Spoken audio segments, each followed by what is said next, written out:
the president of Georgia. სტრასბურგი, ევროპარლამენტის სხდომათა დარბაზი. 2024 წლის 18 დეკემბერი. ევროპელი პოლიტიკოსები პრეზიდენტ ზურაბიშვილს საქართველოს დროშებითა და ოვაციებით ხვდებიან.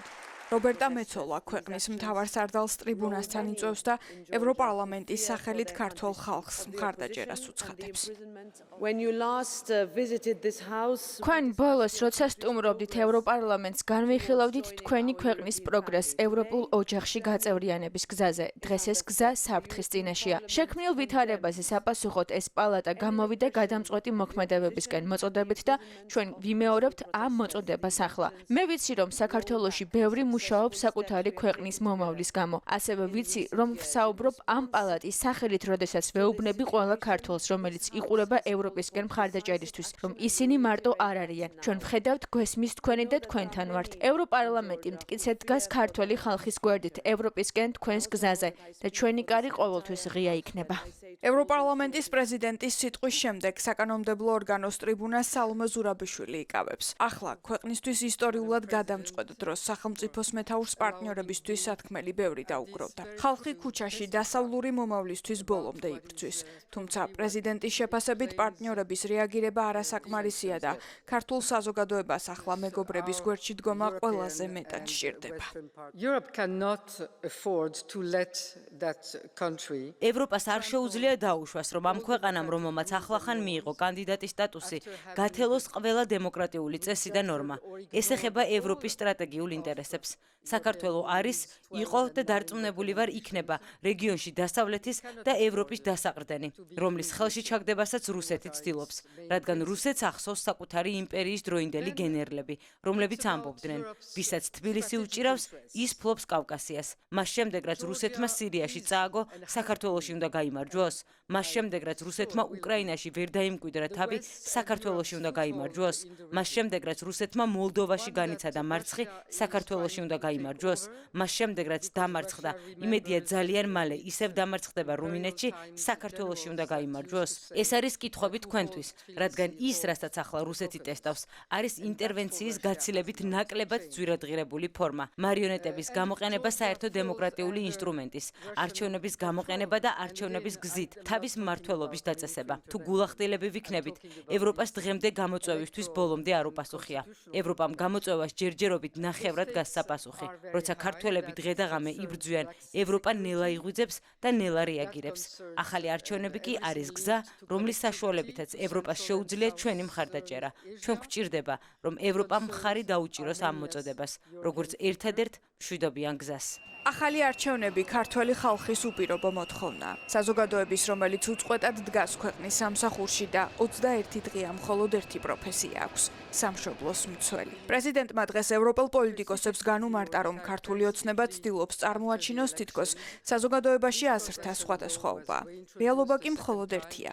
ერთ მხარეს ქართული საზოგადოება, მეორე მხარეს კი ძალაუფლებას ჩაბღაუჭებული არალეგიტიმური რეჟიმი. ეს გადამწყვეტი მომენტია, რადგან გარკვეულ დღეებსა და მომენტებში თავს ვგრძნობთ ისე, თითქოს 1921 წელში ვიმყოფებით, რომ რაღაცეები მეორდება და ალბათ სწორედ ეს ხსნის იმ სიმამაცესა და მიზანდასახულობას, რომლითაც დღეს ქართველი ხალხი რეაგირებს იმაზე, რასაც ხედავს. ეს ძალიან მშვიდობიანი მოძრაობაა, ძალიან მასობრივი სამოქალაქო დაუმორჩილებლობის მოძრაობა, რომელიც მხოლოდ ორ რამეს ითხოვს: დამიბრუნეთ ჩემი მოპარული ხმა, დამიბრუნეთ ჩემი ევროპული მომავალი.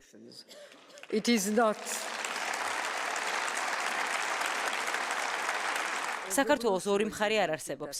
იყო ამის წარმოჩენის მცდელობა, რომ ვითომ სამოქალაქო დაპირისპირებამდე მივდიოდით. არ არსებობს ორი ნაწილი. ერთ მხარესაა ქართველი ხალხი და მეორე მხარეს ერთი პარტიის რეპრესიული აპარატი. პრეზიდენტმა დღეს ევროპელებს დეტალურად მოუყვა, როგორ ქმნის ნაბიჯ-ნაბიჯ რუსულ მმართველობას ოლიგარქის გუნდი, რომლის ყველა პოლიტიკური სვლა კრემლის ინტერესების გატარებაა. პრეზიდენტის შეფასებით, ქართულ ოცნებას დღეს ხალხის არანაირი ლეგიტიმაცია არ გააჩნია, რადგან არჩევნები ქვეყანაში ტოტალურად გაყალბდა. Georgian dream მიუხედავად იმისა, რომ მმართველი პარტია ძალიან მკაფიოდ რუსულ გზას დაადგა, თავი მაინც უნდა მოაჩვენონ, რომ როგორღაც ევროპას დაუბრუნდებიან. და რატომ? იმიტომ, რომ მათ მხარდამჭერთა პირველ თუ ბოლო წრეშიც კი ხალხს ევროპული გზა უნდა. როგორც ამას დამოუკიდებლობის მოპოვების შემდეგ, საქართველოს მოსახლეობის 80% ყველა გამოკითხვასა და არჩევნებში ამბობს. რუსული სტილის სახელმწიფოს მშენებლობა თანდათან ხდება, მაგრამ ძალიან მკაფიოდ. ყველა ინსტიტუტი ერთი პარტიის კონტროლის ქვეშაა და სწორედ ამ დროს მივდივართ რუსულ არჩევნებამდე. სიტყვა რუსული, რა თქმა უნდა, ბრჭყალებში, რადგან ეს არჩევნები სისტემური, მასიურად და ძალიან დახვეწილად გაყალბებულია. საქართველოში უკვე ყველაფერი ერთი პარტიის თუ ერთი პიროვნების მმართველობის ქვეშაა, რთულია გარჩევა.